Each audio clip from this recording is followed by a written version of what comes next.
Hey YouTube, my name's AZ. Today we're gonna go over Darktide. I just wanted to do a brief introductory for each class, kind of the state, where they are, their playstyles, strengths and weaknesses. We are gonna start with Veteran, and after we're done going through the classes, I'm gonna show you new players, how to avoid taking damage, how to get to the higher levels, how to start playing in Damnation, Auric eventually, and what your class is, and how it's okay not to be good at every little thing. With that, let's get right into it.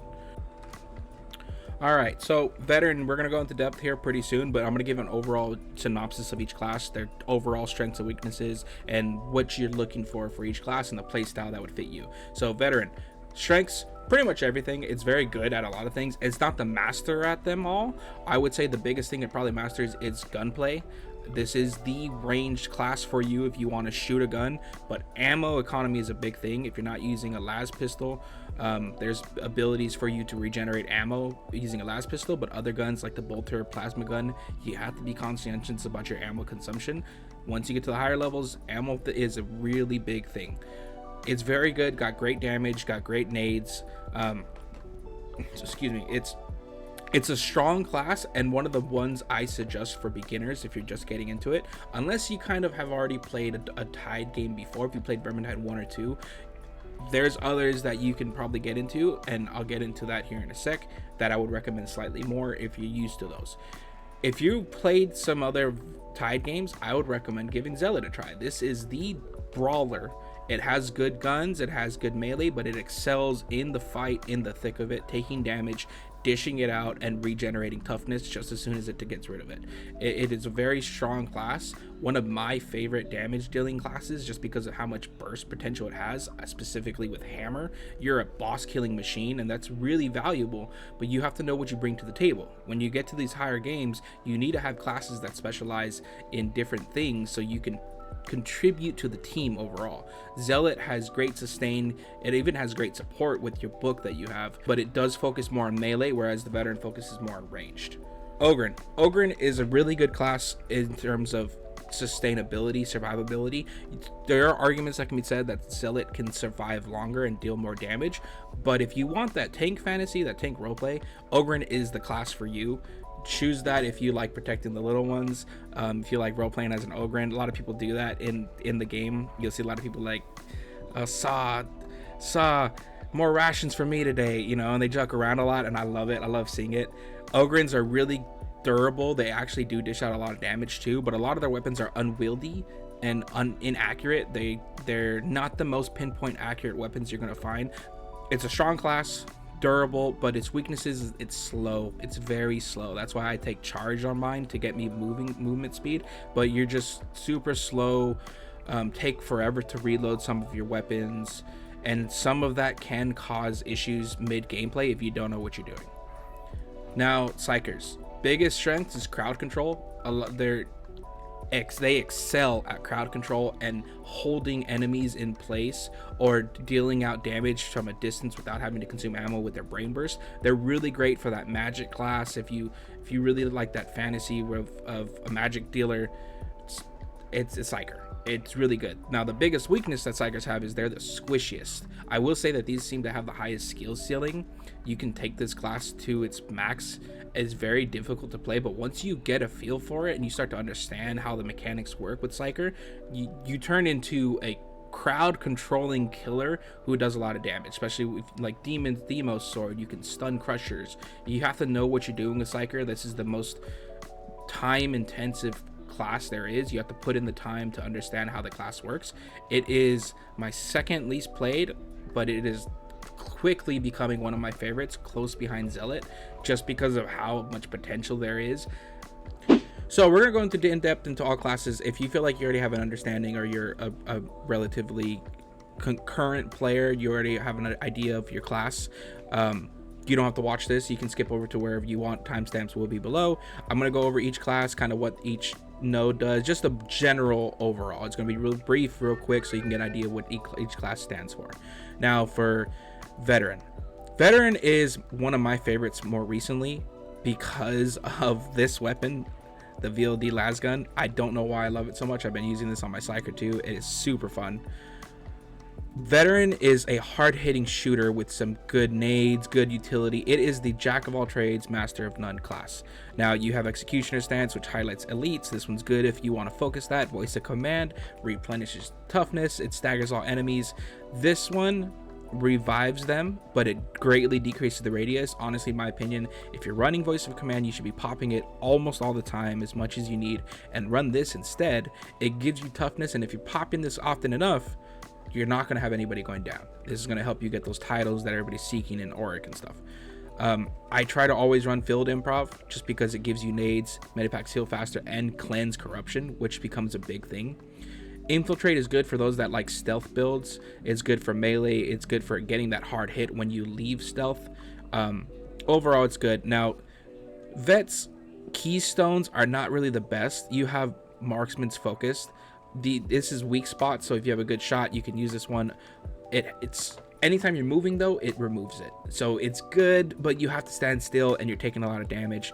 It depends. If you're going stealth, this might be not bad. If you're playing at range, this might not be bad, but you have to figure out what playstyle you want. Focus target, I like this one because I do tag enemies.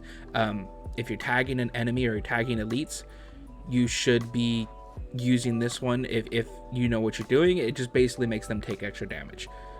This right here is weapon specialist. Basically, you swap weapons, and every time you swap based off of kills from the previous weapon, let's say you're in melee hitting a bunch of enemies, you swap weapons, your range is going to do more damage. And then ideally, if you're in non-stop combat, you're swapping back and forth, and you're making the next weapon stronger than when you swap. And so you get to max stacks on a melee, swap, and then your range does more damage. You get the stacks on a range, you swap, and your melee does more damage. So if you know what you're doing, this is a very good one to have too. They're all decent in their own right. I prefer focus target just because I like bring it down, and a couple of these, it helps to reduce your combat ability every time you kill a specialist, and there's a lot of specialists. And one thing for this one, and in general, don't be one of those guys that swaps your keybind from so like highlighting your target to focus target. Don't swap it to your shoot button. That is so annoying when you get into a game and every single lead is getting just tagged. That's not, it's not helping anybody.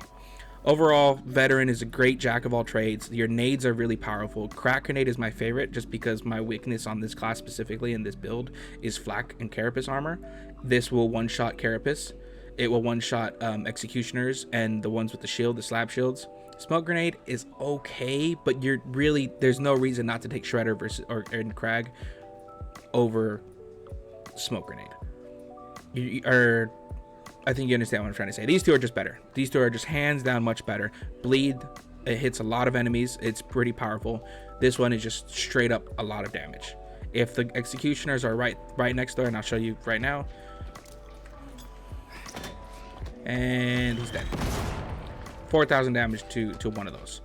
Switch your nades around, try different builds. Veteran is a great beginner's class. It's a great all-arounder, and even towards Auric, it becomes really powerful. All right, on to Zealot. Zealot is my personal favorite because of the hammer. It is my all-time favorite. I love this class. It is hands down one of the most fun to play. You are a brawler. Zealots specialize in getting in the thick of it and coming out unscathed. They have a lot of toughness regen.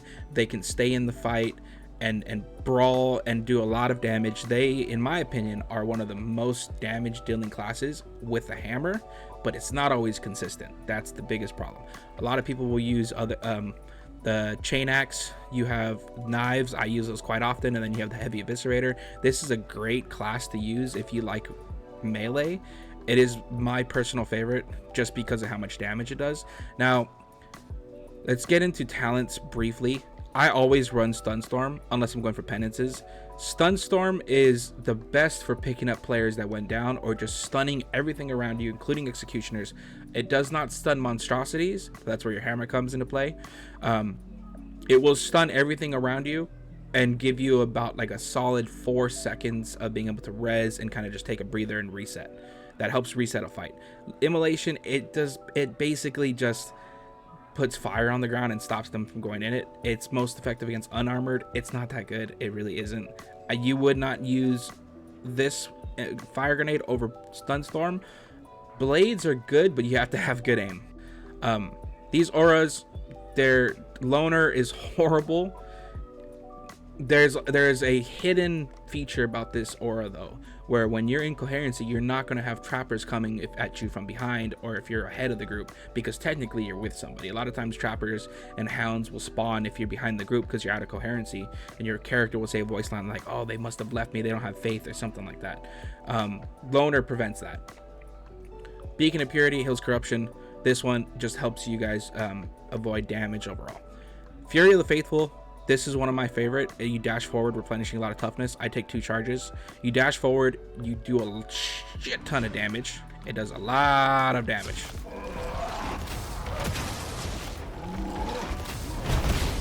And it's a lot of damage. It does a shit ton. But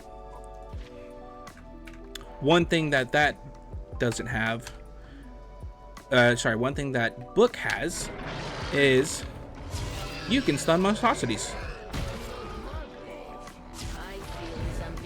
See how it stuns them? The first and the third hits, and I think the 5th hit. Yep. It hits them hard, but it's also a giant cooldown. Now, it's really good. Don't get me wrong. It's worth it to run this, especially in Auric when people need the help. I typically don't run any of these two. They're just not worth it. The damage is negligible. It's 20% damage. It's 10 seconds, though, which it's not bad, but you're better off getting points into others. Like, this is already 20% damage for you all the time rather than just for 10 seconds. This one replenish toughness. It's not that worth it because this one already replenishes toughness. Toughness damage reduction, excuse me. Now stealth. This is controversy. Stealth is very fun. It is very, very fun. I go into stealth.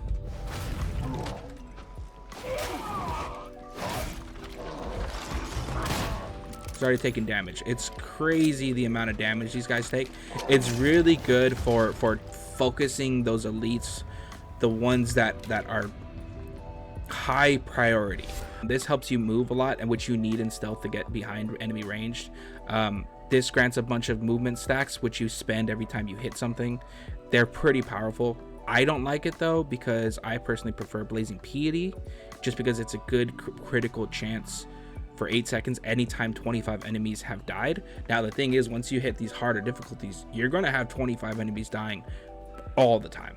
Every time there's a horde near you, there's elites near you, you're constantly having 25 enemies die within 25 meters. And that's not just from you killing them, that's from your teammates killing them too. Martyrdom, there's a lot of mixed opinions within the community for Martyrdom. I personally feel like this is a great one to rock if you're newer to the class. Okay, right side is mainly stealth. This side is great all-arounder. This left side is mainly for damage. If you're going in with a big heavy weapon, you want to do a lot of boss damage, you need to know what you're good at. So in Zealot's case, with the build I have, this one is specifically for ranged and behind enemy lines and rezzing teammates. This one, all damage. This one is a mix. This one I do damage, but I have my book. My book will help stun them. I will do less damage because I don't have the plus 20% attack speed and the plus 25% damage, and it's not a critical hit, which is really good. But this only really is useful for crushers and special elites and monstrosities, which are not always that common. Sometimes you get 1, sometimes you get 3 monstrosities in a game. Book is great all the time because you can pop it every time there's a horde, stuns everything around you, gives you a couple seconds to reset, and gives your team some more toughness. So I like to use this one just to help my teammates out in Auric specifically. If I'm going through Damnation or anything below that, or even the assassination missions, I will rock this one. If you're going for the assassination mission on Damnation and trying to do the challenge mode, I would recommend going stealth with Zealot. The biggest reason why is you can go stealth and res your teammates when they're down. If they die, they're dead. They're dead. And you never want to use this stealth as a way of, how do I put this? Don't go getting aggro that you're not ready to get. All right, if you're in stealth, don't go running off into the nether and getting a bunch of aggro on crushers, and you're like, oh, I'm just gonna go stealth and disappear, because that's just gonna hurt your team, and then once you get out of stealth, you're dead too. What you want to do is use this, stick with your team, kill those elites that are hard to reach behind the horde, those gunners that are just shooting nonstop. Use your blades, make sure that you're using this to help your team rather than become a hindrance. Everybody hates all the zealots and vets that run away, get aggro, and then just go stealth and think that they're hot shit. If you're speedrunning, say that. If you're trying to just run through the mission, say that. A lot of people want to find the resources and want to go get the idols and the books, and they're working on penances. If you're trying to speedrun, say it, but don't be alarmed if you get kicked because you're getting all this aggro and you're just leaving it to your team to handle. But Martyrdom is kind of controversial. A lot of people say it's not worth it, don't get it. The reason why is because health stims, they replenish one entire bar of health. So if you don't have any wounds, you're replenishing 50% of your health every time. That's why I run Blazing Piety. However, there have been times, this is my build for a hammer, when I just feel like I don't really feel like I'm in the right mindset. I don't feel like I'm going to be playing my best. This is that time when this can carry me, because you do more damage for each health you start to lose, and you take less damage. 5% toughness damage reduction per missing wound. So if you have 6 missing wounds, that's 30% damage reduction per missing wound. You're going to be at low health constantly. But the biggest tip I can give, if you're going to rock this, don't try to get low on wounds. Just play it at full health. You're going to be doing less damage, but if you're living through that, that's fine. You're going to be doing slightly less damage, but it's an easier mission. Once you start to take damage is when this really starts to kick in, and you're going to want that buffer for when you start to take damage. All of a sudden you bounce back and you're like, no, now I'm hitting you harder. That's what this is for. It's for you to be able to have a smoother play style throughout the match, and then you replenish your health again at a wound station, not using a health stim, because you're only going to replenish 1 wound, and if you have 7 wounds, you're replenishing 10% of your health. You're not replenishing 50% if you were to be rocking this and only have 2 wounds. So I hope that makes sense. This is my favorite class, but let's move on to the next one. Ogryn. You have Big Rock, you have Bombs Away, and you have Frag Bomb. Now, this one, Bombs Away, it is basically you're throwing a box of grenades. That's pretty much it. And it deals a bunch of damage to a single enemy. It's pretty powerful. This one is your nuke. This one is great for just single damage, but you have less charges. Bombs Away is great for overall. Like, this one's good in general as a nade. All 3 of these are great choices. Big Friendly Rock, I personally love, because I can focus on mutants and snipers with this, and I don't have to worry about taking grenades from my teammates. Especially if it's a vet or a zealot, they typically use grenades a lot more. Indomitable, this one, it's a charge. It's fun, it knocks everything down, gives you a couple seconds, and you replenish toughness on it. And it's only a 30-second cooldown, so it goes by quick. I choose left tree on purpose because I want to hit hard with my pickaxe. Pickaxes are really fun. They're really great to use. Ogryn suffers from not having a lot of versatility, and that's the biggest factor that holds Ogryn back, in my opinion. Ogryn has some great talents in that it has basically a taunt. So if you want to play that tank role, you want to get a shield, you want to taunt a monstrosity, you can, and get that aggro from your teammates. If you like protecting your friends, this is the class for you. Point Blank Garage, this is great if you have a heavy stubber. If you have a heavy stubber and you want to just sit there and hold the trigger forever, this is what you use. It also reloads your weapon, so you can use an entire magazine, hit this button, and you have another entire magazine. It's great, it's just not the most accurate, so you got to be comfortable with just shooting a gun that is really wild. Yeah, going down the tree more, you have a couple of keystones. This one for melee, this one is Feel No Pain if you want to be tankier. That's exactly what this one's for. And this one, you get something called a Lucky Bullet, so you don't consume ammo. If you want to use range, this is the way to go. They're all 3 of these are great trees in their own right, and you can mix and match too. I personally just stick to the left side because I like melee damage and doing a lot of damage while being tanky, and I get to just charge into them and take a lot of the aggro away. All right. Psyker was my last class I played and leveled to 30. I hated it. I thought I was gonna hate it. I ended up loving it. It was really, really fun. There's a lot of versatility in this build. The only thing you struggle with is boss damage. You can do a lot of damage, especially if you go the right talent tree with Scry's guys, which we'll get into in a second here. But first I want to talk about their weapons, and mainly their staffs. So the staffs that they have that are kind of what the bread and butter for Psyker staff, for Psyker class, is going to be, you have your Purgative staff, which is a flame staff. It gets a lot of tick damage. You're going to feel like it doesn't do a lot of damage at first, but it does over time. Your Void Strike staff, this basically shoots a bolt of void energy directly through your enemies. It doesn't pierce everything, but it'll pierce 10 to 15 enemies before it stops. It's pretty powerful in that it can stop a horde. Now you have the Surge Force staff. This one is basically lightning. It's okay, it's not very good at AoE, so if you go with this one, your melee better be good at AoE and horde clear. This one's good for medium range when you're trying to focus an elite. You can kind of highlight it, select it, and your Surge Force staff will focus that elite, and you can kill him from a distance. Trauma staff, it's an AoE on the ground. If you have a horde at a choke point, you can kill a bunch of those horde at once, more than 15. The biggest problem for me is I see more versatility in the Void Strike, but a lot of the community does think that the Trauma Force staff is a little bit better. It's up to you personally. They're both very good. And then you have guns on the Psyker too, which is good for a gun build. A lot of their weapons are great. You have the Heavy Chainsword. These are great. More recently, you have the Shock Maul, which is pretty good. My personal favorite is the Deimos Force Sword, which was this one. The main reason why is that second heavy, which is going to stun all your executioners. Now let's go over talents. So first we're going to start off with the left side. This Brain Rupture is very good. People think it's not that good. They don't know how to use it. It's very powerful for killing those elites in the distance. It kills Crushers pretty good because it doesn't have to worry about Carapace. It's just going to kill it without the armor. I personally, this is my favorite build to use. I use Smite. The community is very divided on Smite. A lot of people say it's horrible because all it does is stun them. Other people say, well, it's great because it gives you breathing room. And Orc, I feel like the stunning is better to give you guys time to readjust, time to get your teammate up.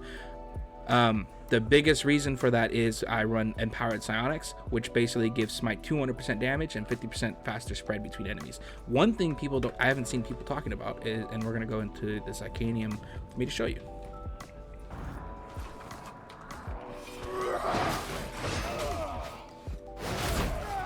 Okay, what I wanted to show you was, right now I have 3 stacks of Empowered Psionics. I'm putting it on my screen like you can see it. What we're going to do is I'm going to spawn a bunch of these guys. And I want you to see the difference when I have... Look, see, now they're all going to see me. Charge it up. This is going to stun. This stuns every single one of these guys. And it's going to kill every single one, it looks like. Once you get to 100, though, people don't talk about is you don't just die from it. You don't die from this. Keep holding it. I'm keep holding it. 100%. It drops down on its own. I'm not clicking anything I'm literally holding my left click button, my left mouse button, and that's it. But now you're going to see the damage without Empowered Psionics. This is why people say it's not worth it, because it doesn't do any damage. People are like, well, you should just use something else. It doesn't do damage because you don't have any Empowered Psionics. If you know what you're doing, you only use this when you have Empowered Psionics. It's still going to stun them in place. Let me kill these guys really quick.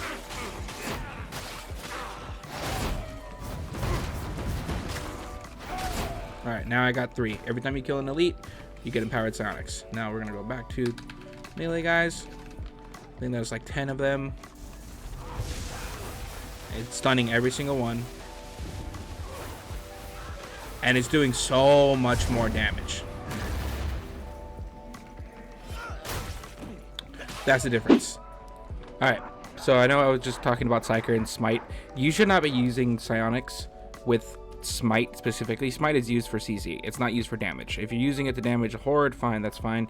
But realistically, Psionics is not what you would consider the damage dealer for Smite. And by that I mean Smite is not going to be your bread and butter damage for Psyker. That's for controlling the horde, giving your team some safety, resing a teammate, whatever.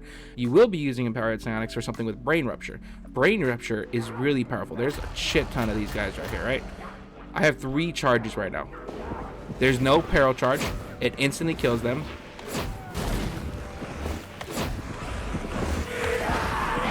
Oh, there's so many.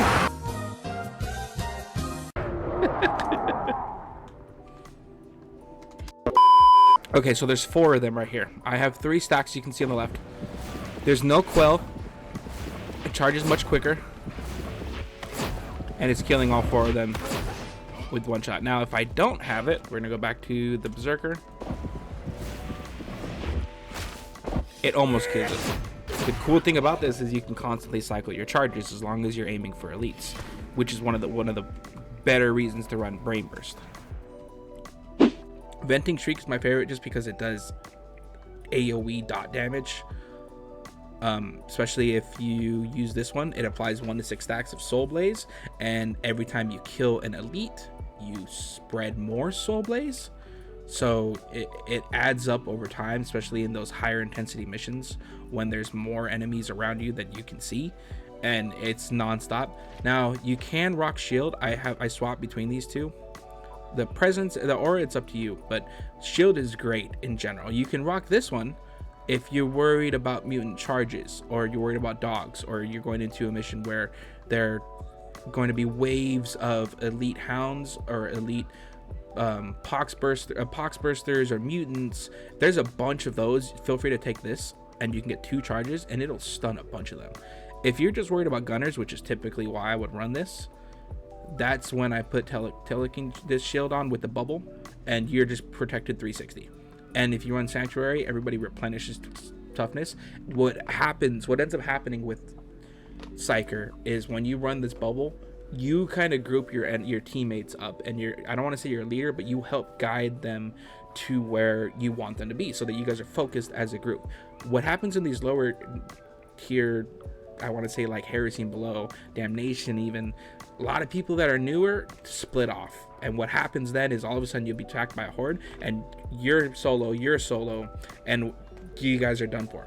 With shield, you kind of force your teammates to see a shield that kind of unites, so you get into that shield, and you're much more likely to hold off against that horde of elites, or that Ogryn, or the Crushers and the Maulers and all these monstrosities is what I was trying to say. You're much more likely to fend them off if you're staying within the bubble and you kind of group your team up a lot.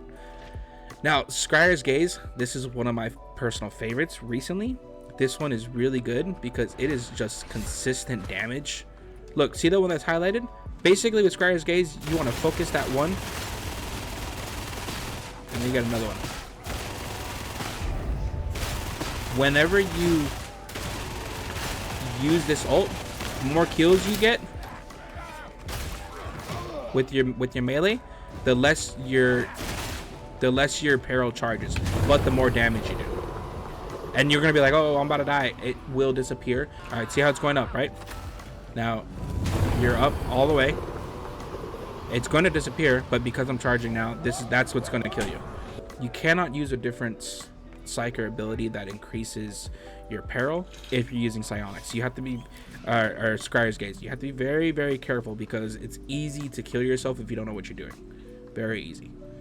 Psyker is great at overall control of the battlefield. They're really good at overall decent AoE dot damage, control, shield. You have a lot of defenses. They're very good with their force swords. Their staves are great at just doing consistent damage. They're not good at boss damage. Psyker is really good at controlling the battlefield. It's really good at overall AoE dot damage. It's not good at burst damage. I mean, you can make a case for it with Scryer's Gaze because you can use like the Bolter or something that does high amount of damage on monstrosities, but that's not its main selling point. Its main selling point is going to be your control, your CC ability, your AoE dot damage, your flamer damage, making sure that your team is managing their toughness with your shield. It's really good to help out as a support class, but that does a lot of damage and controls the battlefield. It's not going to be your main damage dealer all the time. If you're looking for that, I would highly recommend Zealot, Veteran, or Ogryn. It does good damage, don't get me wrong, but it's not going to do nearly as much on monstrosities as the other three. If you made it this far, thank you so much for watching. I really appreciate it. Just do all the YouTube things down below if you don't mind. Really appreciate that, all the love and support. We're gonna do a part 2 here pretty soon. I'm gonna go into depth on how to avoid damage for the new players. I know it's on sale for newer people, so I want to kind of help you if it's your first Darktide game or your first Tide game in general, or if you have any experience in Vermintide, kind of show you the elites, the enemies you got to watch out for, the modifications, the modifiers for each mission, and how to kind of move into Auric Maelstrom eventually, or at least get the damnation. But yeah, stay tuned for that part 2. If it's out, it'll be linked below to one of the videos, either here or here. But thank you so much for watching. If you made it this far, have a great day and stay safe.